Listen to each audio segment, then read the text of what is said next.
Welcome to TalkAboutTopeka.com. I'm Chris Schultz. On this episode, I'm going to sit down with Sheyvette Dinkens. She is the founder, executive director of Women Empowerment. This episode is brought to you by the WWW channels and The Break Room. Check out everything they do, from breakfast, lunch, and even a gourmet cabaret dinner theater. Check it out at breakroomdowntown.com. This episode starts right now.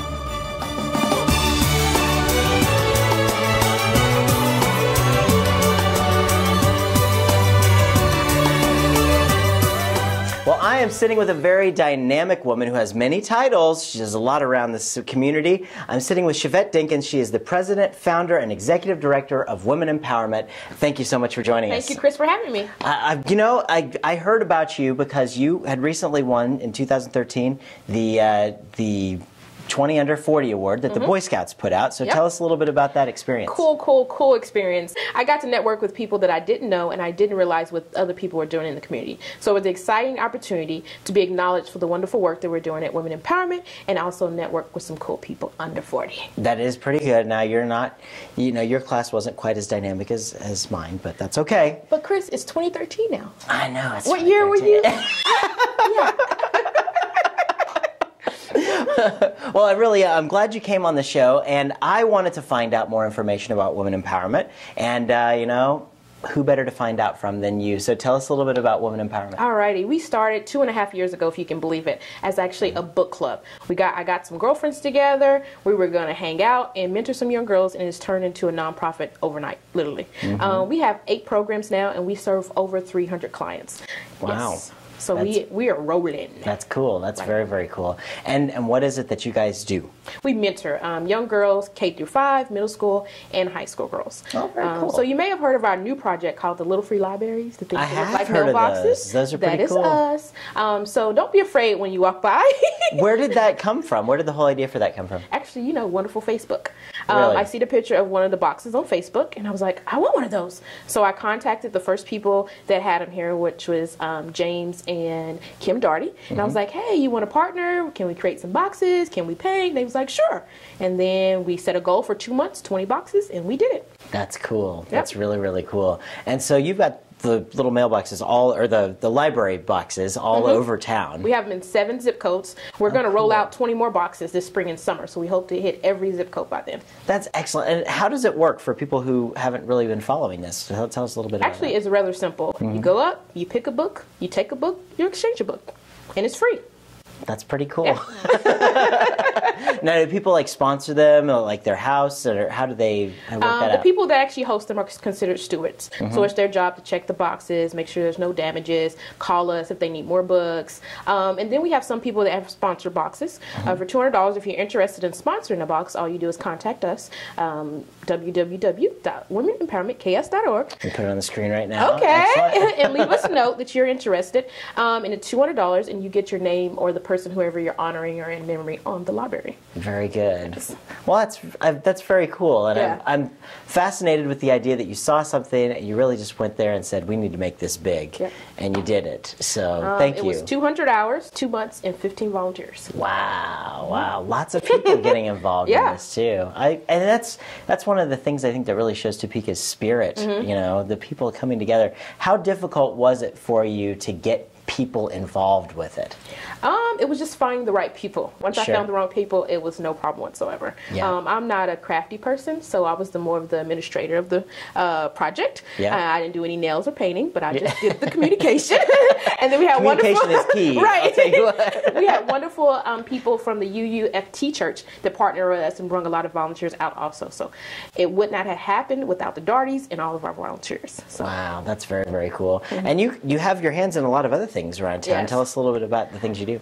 I'm actually in the daytime, I guess my real job or my paid job. I'm an addiction counselor for prevention and recovery services. I do evaluations and youth programming. I own my own consulting business, which is IA Services, and I work at St. Francis in the ER. That's cool. Very cool. So you're a nurse? No, I just do patient accounts. That's very cool. Very, very cool. So, and with addiction services, that's got to be a toughie. Yeah. Interesting. Yeah. Different story every day. I bet. How does that, affect things? Like, does that push you to want to go do more things for the community, or I mean, is that? Oh yeah, prevention is a key. We can't wait till the kids are actually addicted to something. We have to provide them services, educate the families before it even happens. So that's my job, to figure out how I'm going to get youth engaged, inform parents about the new drugs, different trends and things like that. That's my job. So I love going out in the community and just talking to people about it. So what other things are kind of on the radar for you guys? What can our viewers do to help? Well, contact us. We're always looking for volunteers. We're a volunteer-based organization. So if you ever have any books you want to donate or time, call us. Go to our website, check out all the new things that we're doing.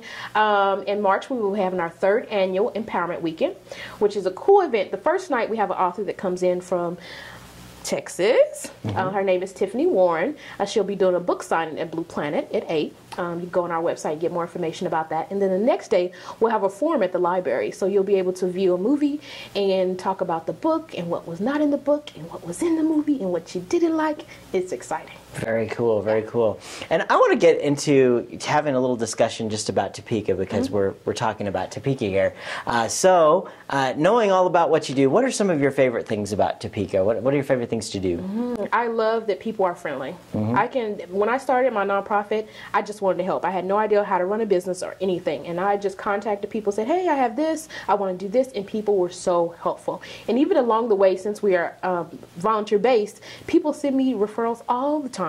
And small things, big things, people that have been with us through the whole 3 years, people that have a summer to offer, people are just very friendly and accepting. No, very good. And how have you found the city, say perhaps the government, when you were putting the mailboxes in? How supportive did you find that? We didn't have a lot of negative feedback from it. People just didn't know what to expect or what it was. Basically, you called Kansas Gas and told them what you wanted to do. They marked your property and we put the box in. It was very simple. That is really cool. I'm really fascinated by this, because you think about that, it's a very earthly, organic kind of neighborhoodish thing to do, just for the good of your own neighborhood. Right. And I mean, people need to be doing more of that stuff around town, It's amazing when you put a box in the front of your house and people you've never talked to stop and you have a conversation. You've just met someone in your community you wouldn't have met. Think about all the elderly people that don't have the access to transportation to go to the library. Well, they can go to the little free library. You can sit there, you can hang out, you can do whatever you want to do there, How many books does a library hold typically? About 50. We have adult and children's books too. So it's not only for kids, not only for adults, it's both for both. I think that's really cool. And how do you get the books for it? Wow, this is an amazing story. We started the project and we didn't know how we were going to get the books, but we got an anonymous donation of 10,000 books, and Excellent. then we received funds from Blue Cross Blue Shield. So we're good for a couple of years now, Chris. That's excellent, excellent. That's very cool. Yeah. And so just like someone go around and like bring more books around. Yep. And actually, next month, the library is doing the big read. Yeah. So we'll be putting The Great Gatsby in there next month. So if you're interested, stop by the library and get your free book. That's very cool. Very, very cool. I thank you so much for talking with us about this, and especially for what you've done through your organization and the libraries and all the people that have gotten involved with the libraries. I want to thank all those guys too. Yeah, it wouldn't happen without them. Yeah, it's like I mean, it takes a whole village, and it's really cool to see that our village came together for this. Right. And I'm excited to see where it goes and how many more mailboxes you're popping up in the next year. Yeah, I'm excited. Yeah. Very good. Oh, I can't let you go until we do the notorious lightning round. Oh, okay. That's where we put 60 seconds on the clock, and I ask you a bunch of silly questions, and you just give me whatever answer pops in your head okay. first. So, you ready to go? All right, 60 seconds and go. Give us one word that best describes your personality. Original. Ooh, Yes. I like it. If you were going to throw a party, what would the theme be? Ooh, luau. Luau, all right. What's the last time you did something for the first time? Ooh, last summer. A parasail. That sounds good. We'll have to have you back on the scared, show and show us but it was some. cool. I've never done that one before. Yeah. I'll have to try that one out. Where'd you attend high school? Liberal, Kansas, if you know where that's at. Liberal, I do. Okay. Let's see, what was your first job? Sonic, I was a car hop. You were a car, did you like it? No. Well, what do you say? Let's see, if money was no object to you, what would you spend your time doing? Reading. And putting up little free libraries. Right. Absolutely. Do you prefer cats or dogs? Neither. Neither. Any other animals you prefer? None. party Sorry. animals. I don't know. Not an animal lover here. All right, that's good. And our time just ran out, but what is your favorite television show to watch every Tuesday night at 9:30 on my TV? Talk about Topeka. Absolutely. Sheyvette, thank you so much for joining us. Thank you, Chris. I really, really appreciate it, and good luck with everything that you're doing. Keep us updated so we can get these guys involved to All help right, you. thanks. You bet. Thanks for tuning in to this episode of TalkAboutTopeka.com. I'm Chris Schultz. If you enjoyed what you saw here, you can help our guests by sharing our links with your friends. You can also find out everything that's going on with us by following us on our website at TalkAboutTopeka.com. You can also be sure to like us on Facebook, you can follow us on Twitter, or you can send us a message on Gmail. Thanks so much for tuning in.